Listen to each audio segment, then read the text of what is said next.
Louvado seja nosso Senhor Jesus Cristo. Sempre seja louvado. Que bom estar aqui com vocês. Que bom que vocês estão aqui. Para a homilia tem uma cançãozinha do Padre Zezinho que fala de pão. Me lembro dessa canção, acho que era adolescente ainda. Ou talvez aprendi no seminário. Eu acho que vocês conhecem. Tem que me ajudar, para não passar vergonha sozinho. Pode ser? Daqui do meu lugar eu olho o teu altar e fico a imaginar aquele pão, aquela refeição. Partiste aquele pão e o deste aos teus irmãos, criaste a religião do pão do céu, do pão que vem do céu. Somos a igreja do pão. Somos a igreja do pão repartido, do abraço e da paz. Somos a igreja do pão repartido, do abraço e da paz. É linda, não é? Nós somos a igreja do pão. Viemos aqui porque nós precisamos do pão que é Jesus. Mas é interessante ver como que Jesus aborda hoje seus discípulos. Para quem acompanhou a missa ontem, houve um grupo de pessoas que disse: se o Senhor nos mostrar sinais, a gente vai acreditar. Jesus disse: não, eu não vou dar sinais. Mas disse para outras pessoas, não para os discípulos. E aí de repente, São Marcos diz que Jesus entra numa barca. E nós vemos a continuação do Evangelho. Havia quantos pães que eles tinham levado? Um pão. Imagina um pão. Não dava nem para o padre. Não é? Mas não era sobre isso que Jesus estava preocupado. Jesus notou que de fato eles não tinham levado o alimento necessário. Só que Jesus notou alguma coisa mais profunda. Eles viram os milagres, os acontecimentos, mas não tinham compreendido. E aí Jesus de repente como que bombardeia eles com algumas perguntas. Vocês também não entenderam? Sabe o que eu lembrei? Quando Jesus estava fazendo aquele monte de perguntas para os discípulos, lembrei da minha mãe, quando fazia uma correção, eu fazia uma arte. Emerson, você não sabe que não pode fazer isso? Eu já não te ensinei o jeito certo de fazer? Eu acho que às vezes o pai e a mãe da gente nos corrigem assim, né? De uma forma para nos fazer o quê? Recordar. É interessante, irmãos e irmãs, que o que acontece? Jesus começa a falar do fermento e eles se preocupam com outra coisa. Um dos maiores problemas que nós encontramos nas nossas relações hoje é o problema da boa comunicação, de termos uma comunicação clara e objetiva. E Jesus cuidou de fazer com que a comunicação entre os seus discípulos se tornasse boa. Tem uma canção, né? De vez em quando eu trabalho isso, quando eu estou orientando os casais. É até bonita a canção, né? Ela diz assim: deixa assim ficar subentendido. Mas qual que é a ideia que está por aí e que eu gosto de trabalhar? Existem coisas nas relações, especialmente de casal, que não podem ficar subentendidas. Precisam ficar claras. Não se trata de uma crítica à canção, mas sim ao nosso modo de nos comunicarmos. Os discípulos não tinham entendido. Jesus falava de uma coisa e eles pensavam em outra. Revela também, eu acho que o modo como a gente aborda as coisas no dia de hoje.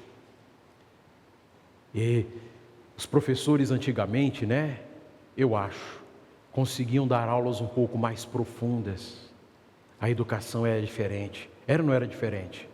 Se de repente chegasse em casa com uma anotação sobre uma observação do professor, o pai puxava a orelha. Puxava ou não puxava? Eu vi um chiado aqui. Tem alguém que é professor ou não? Não é? Puxava a orelha. Aí hoje, se de repente um professor anota alguma coisa no caderno do filho, o pai vai lá reclamar com o professor e não corrigir o filho. O que estou querendo dizer? Que às vezes o nosso modo de nos comunicar, caríssimos irmãos, não é tão claro e nos faz enveredar por caminhos que Jesus evitou que os seus discípulos enveredassem. Basta vermos as músicas hoje, não é? Eu estou com o José e a Débora aqui, eles são de Barretos, me ajudam na quermesse. Esse ano eles me ajudaram lá. E eu gosto de cumprimentar todo mundo que vai na quermesse de São Benedito. Passa a noite cumprimentando as pessoas. De repente eu comecei a ouvir umas músicas tocando na quermesse, com o perdão de quem está nos acompanhando, desce em cima, desce embaixo. Eu falei, gente, esse povo está numa quermesse de igreja, vai lá mandar cantar outra coisa. Até a qualidade das músicas assusta a gente, revela que a gente está superficial, revela que a gente não está conseguindo entender o profundo da vida. E os discípulos estavam naquilo que era superficial, enquanto Jesus falava do profundo. Eles se esqueceram do pão, mas Jesus falou do fermento dos fariseus e também do fermento de Herodes. O fermento que leveda, ou o fermento que transforma, o fermento que multiplica.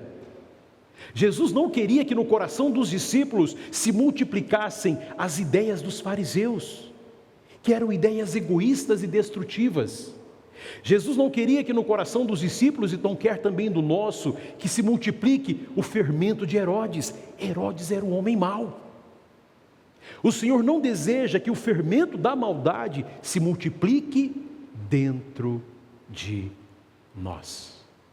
Caríssimos, para entender Jesus, precisamos ter um coração aberto. Porque existe um fermento que está sendo muito lançado por aí, é o fermento da descrença, é o fermento da descredibilidade. De vez em quando você fala para alguém, né? Eu vou à missa, eu gosto de ir à missa todo domingo. De repente alguém fala lá para você assim, você vai à missa? Você não conhece aquele padre? Você não conhece aquela comunidade? Você não conhece a vida daquelas pessoas que são assim, esse assado? Esse é o fermento maligno da descrença que deseja plantar a divisão no teu coração para que você não acredite. Digamos não a esse tipo de fermento. Nós não somos perfeitos, ainda não. Mas é preciso cuidar para que esse fermento ruim não se multiplique na nossa vida, não se multiplique nas nossas comunidades. Uma outra coisa bonita que está na palavra de hoje, os discípulos se esqueceram de levar pão. O que Jesus fez? Jesus fez um momento de recordação com os discípulos. Falou para eles, vem cá, vocês não se lembram que eu multipliquei o pão para mais de 5.000 pessoas? Vocês não se lembram que eu curei aquele leproso, que eu curei aquele cego? Vocês estão achando que para mim o pão é o problema? Não é problema. Nós precisamos fazer um exercício de recordação. Tem alguém aqui que está culpando ainda a Covid pela falta de memória? Porque teve muita gente que culpou a Covid pela falta de memória, né? Não. Nós precisamos nos recordar das maravilhas que Deus fez em nossa vida, e é o que Jesus estava fazendo com os discípulos, recordando a cada um deles aquilo que tinha acontecido. Caríssimos irmãos, não é por acaso que daqui a alguns minutos Jesus vai dizer nesta missa: fazer isto em memória. O que Jesus vai dizer? O verbo está no indicativo, é uma ordem.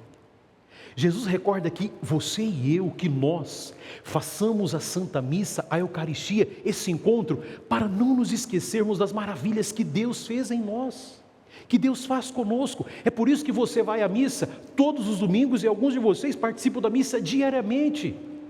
É para que nenhum caia no esquecimento, no erro do esquecimento de saber que Deus está sempre e em todo momento conosco. Precisamos recordar as nossas famílias daquilo que Deus faz em nós. Sabe de uma coisa? É o próprio Jesus recordando. 49 anos. O senhor se lembra quando o senhor a conheceu? Lembra, né? Lembra. Você se lembra qual foi aquele primeiro olhar? Eu estou buscando em mais de 49 anos provavelmente, né? Lembra? Lembra onde que conheceu ele? No cinema. Cadê os encalhados que estão vendo a gente? O cinema dá certo, viu, gente? Aqui deu certo. Mas olha, a gente precisa fazer memória de fato desses 49 anos. Para entender que vocês passaram, sem dúvida nenhuma, por muitas dificuldades. Não há um casal que não tenha dificuldade. Mas sabe o que é bonito notar? É que naquele barco havia um pão. Quem era o pão? Jesus. E eu acredito que no casamento de vocês, para chegarem aos 49 anos, também havia um pão. Jesus. O casal só consegue crescer feliz se tem o alimento certo, se tem o pão certo. As nossas famílias precisam saber dar o pão certo uns aos outros. Tinha um, era suficiente. Se tem Jesus, é suficiente. E Jesus está aqui para recordar a você e a mim as coisas que Ele fez. Se Ele multiplicou aquele dia, Ele pode multiplicar de novo. Se Ele fez aquele dia, Ele pode fazer de novo. Não nos esqueçamos dessa palavra. Nós somos a igreja do pão, porque o Senhor é o nosso pão. Louvado seja nosso Senhor Jesus Cristo. Para